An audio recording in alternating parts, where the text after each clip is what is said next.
I always wanted to know the full story about this. All I know is, I think the gist of it, it's kind of like she accused Johnny Depp of some stuff, but they found out that she was really guilty of some stuff, and she has the new nickname of Amber Turd. So, let's check this out. Get over and follow the Critical Drinker.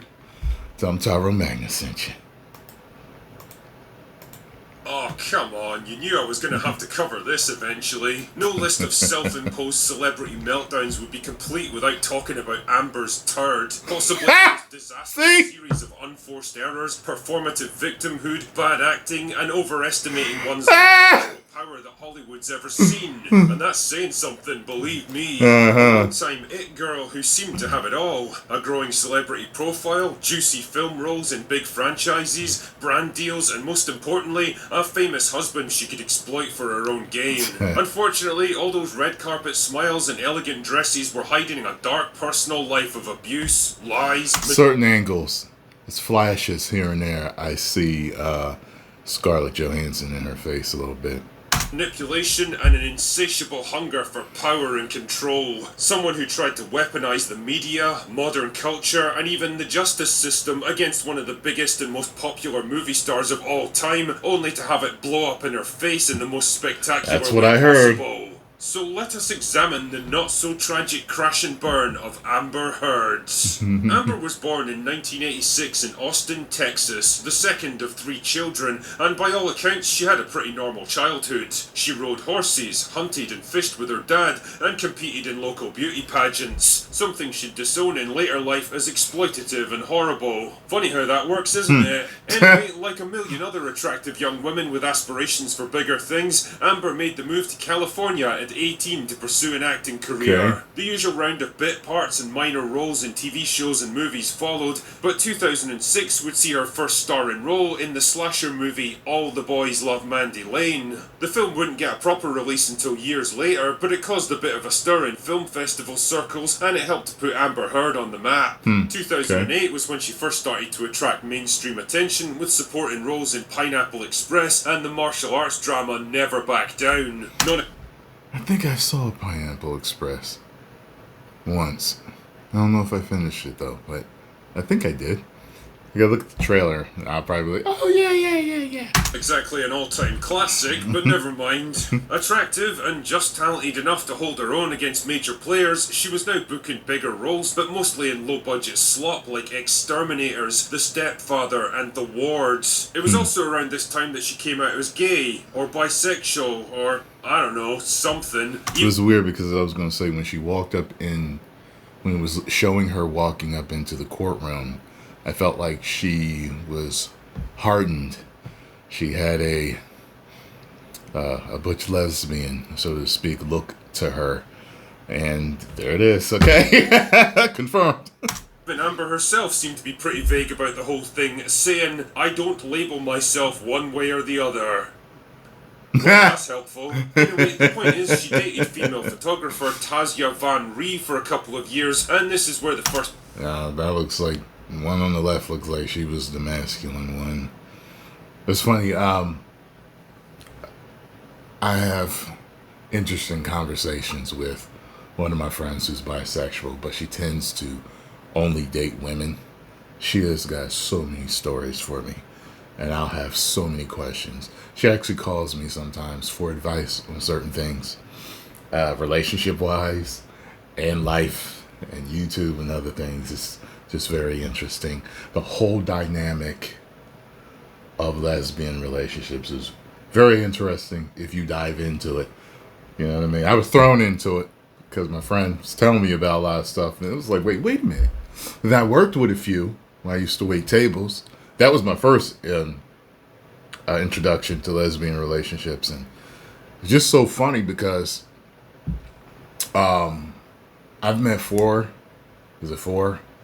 lesbians in my life that told me that they would go straight for me. So I'm like, well, wait a minute, are you really lesbian? You saying you're lesbian? Are you bisexual? Or are you really straight? You just had bad relationships with men?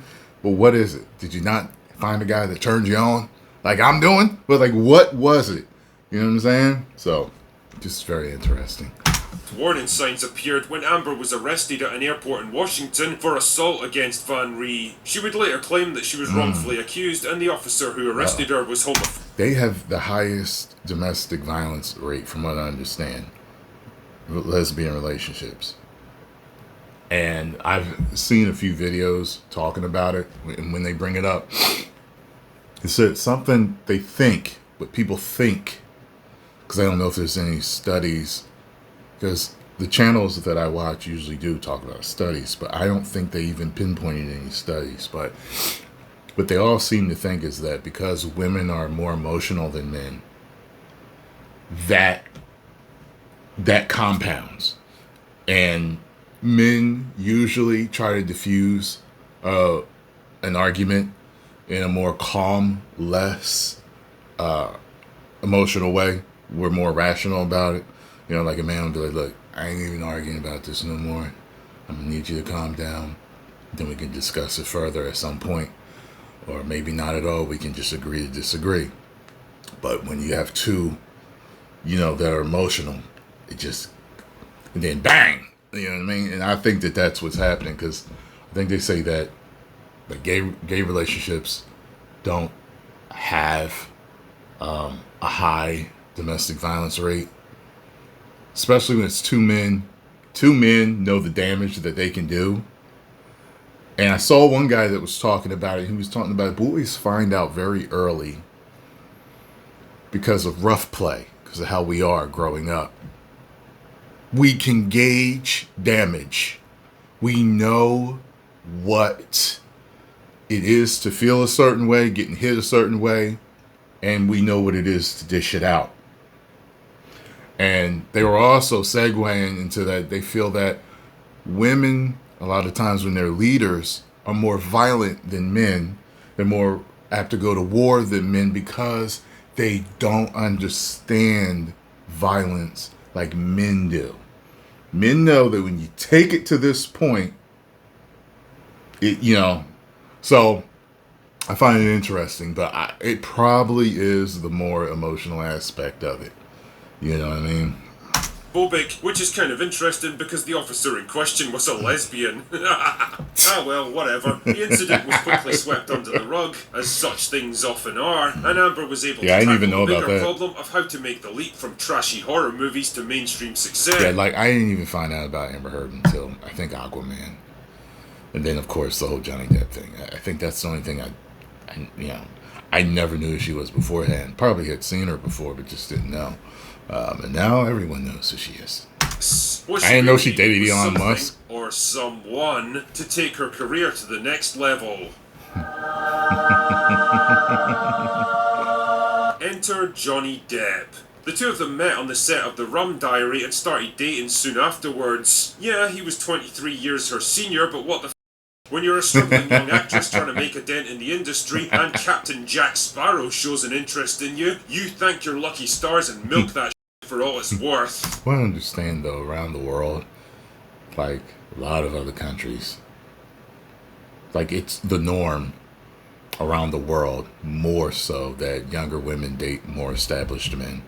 So they've done studies, even in remote tribes, but all around the world, most men are attracted to women that are somewhere between 22 to 24, something like that, 23.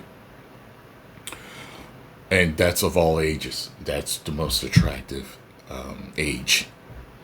And women are usually looking for to be taken care of, comfort, protection.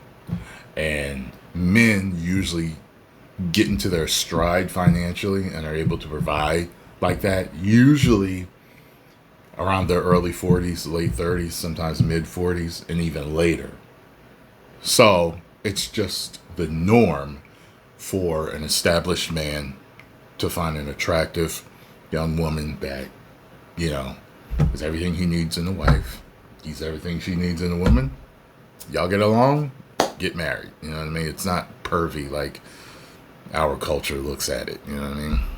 The two were married by 2015, which funnily enough seemed to coincide with a sudden upswing in Amber's career and public image. Now she was booking roles in major franchise vehicles like Justice League and Aquaman. She was on magazine covers and commercials. She and Johnny were regulars at premieres and film festivals. Is that how it really together. happened? But behind the scenes, things were unraveling fast. She looks like an old librarian there.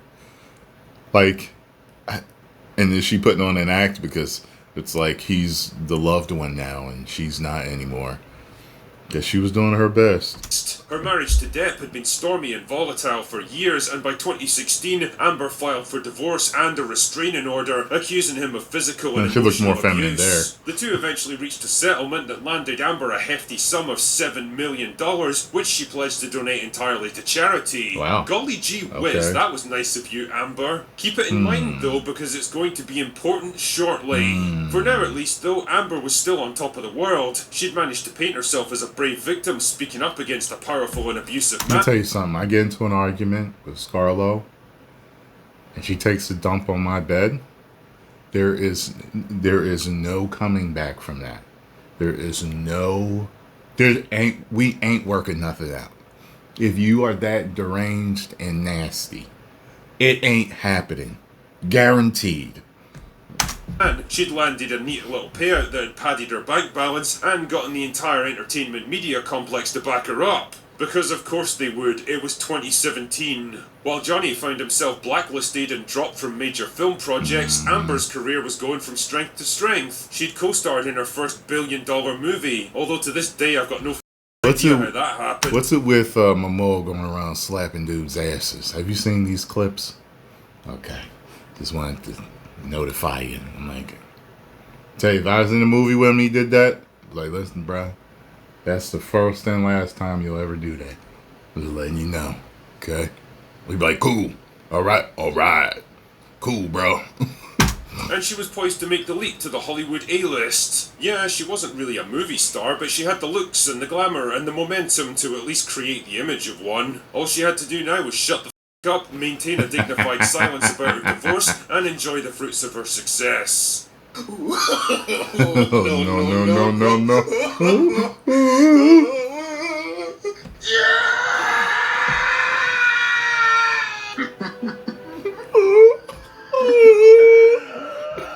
that didn't happen. For reasons best known only to herself, Amber decided to stir up controversy all over again by writing a 2018 op-ed for the I spoke up again. Washington Post, where she once again tried to paint herself as a helpless victim, getting raked over the coals for speaking up about the abuse she'd suffered.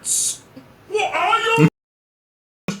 She'd already won both the legal and the PR victory, but she just couldn't help herself, it seemed. This op-ed would turn out to be a bridge too far for Amber. To say that Johnny Depp was tired of her would be the understatement of the decade, and before you could say, you might have overplayed your hand here, love, he'd launched a major defamation lawsuit against her, accusing her not just of lying and falsifying. He looks so exhausted here.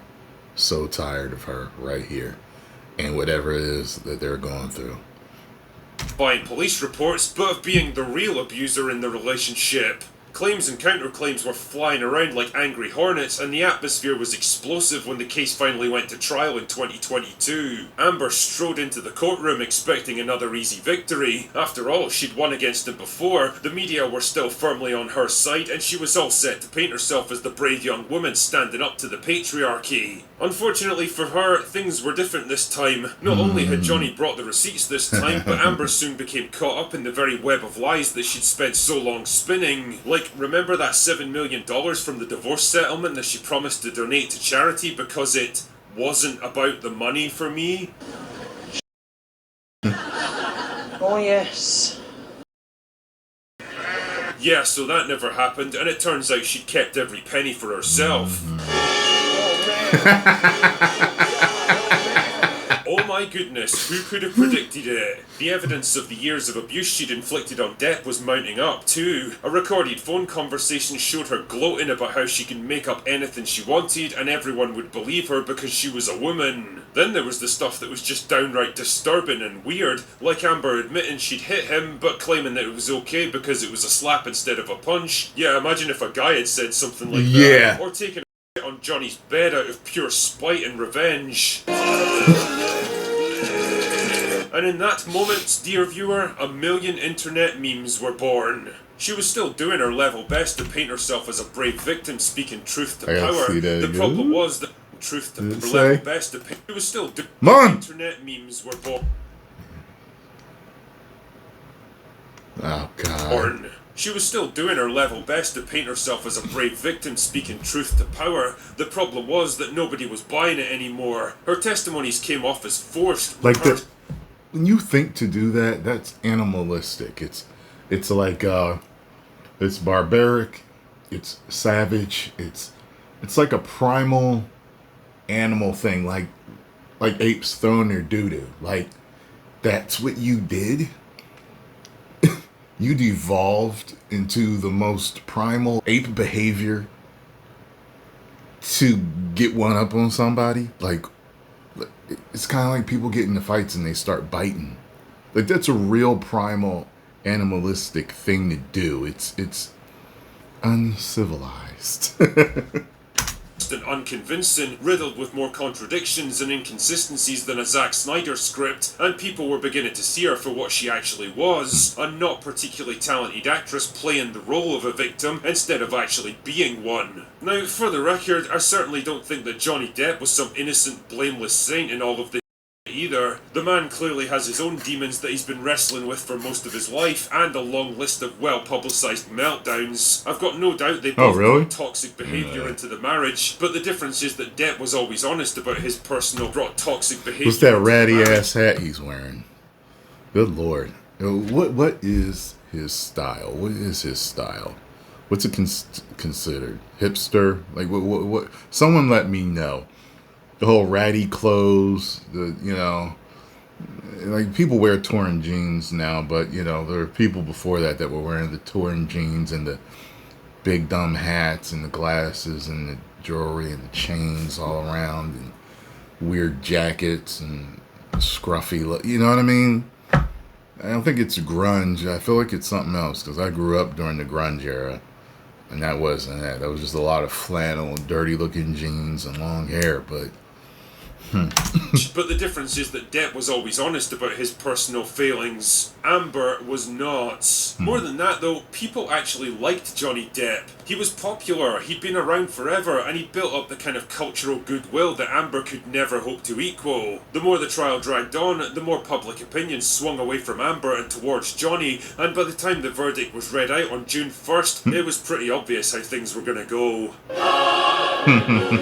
Johnny was awarded a total of $15 million in damages, but for Amber, the reputational damage was way worse. So we got that money back, huh? Dried up overnight. Her part in the upcoming Aquaman sequel was shaved down to the briefest of cameos, and she was abandoned by almost everyone who'd supported her. There's only one thing Hollywood producers hate more than difficult actors, and that's liabilities. The one-time darling of Hollywood, the brave activist and the rising movie star had become so toxic and radioactive that nobody in their right mind would go near her. It wasn't just a career meltdown, it was a full-scale career obliteration. Johnny Depp had taken off and nuked Amber's entire site from orbit, because at the end of the day, it's the only way to be sure. And who can blame him, really? The shit she pulled probably took 5 years off his career and cost him tens of millions of dollars in lost earnings. It was the vindication and the redemption arc that everyone had been waiting for, and by all accounts, Johnny Depp has been rehabilitated by Hollywood, and there he is now, back on the red carpets and the film festivals. He's even in talks to star in another Pirates of the Caribbean movie, because let's be honest here, Johnny Depp's They have to pay him a boatload for that.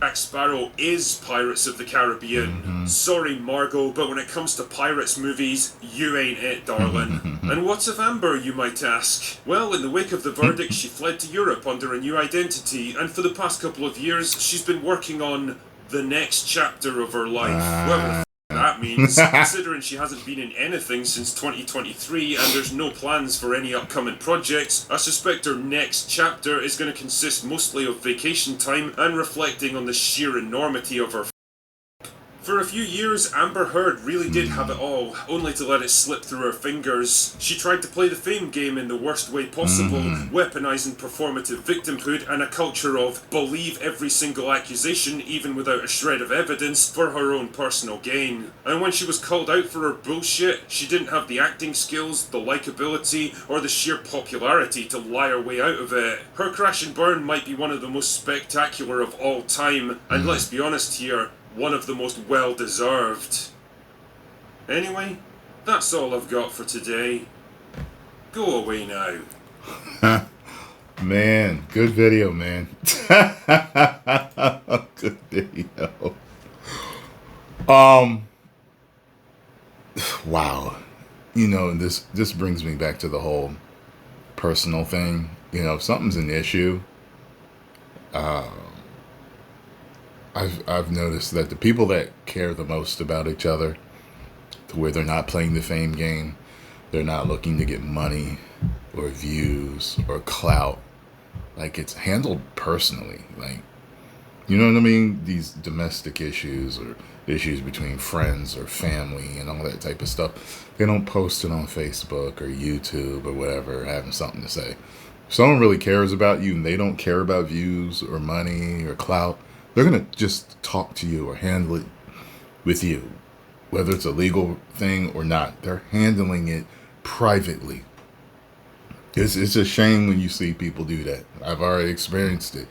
You know, people do stuff for views and clout and money and reputation and all this other stuff. It's amazing that, you know, people won't just come to you personally and talk. You know what I mean? So you got to watch it. You watch it. You get into the entertainment, watch it. And nowadays, you just, with social media, you have to watch it with certain friends. Just certain friends, people that aren't quote unquote famous, internet famous or whatever. They'll put it online.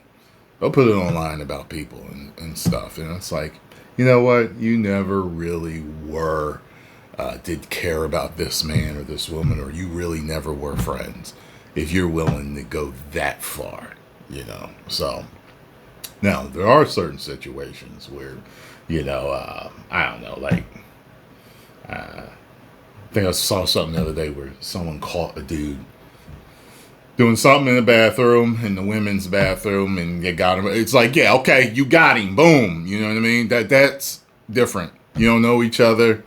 He's clearly a menace to society. He clearly needs to get help or be in jail or both. Get that handled. You know what I mean? Shame does work to an extent in particular situations, but not when you have personal relationships with people. You know what I mean? 10 million subscribers.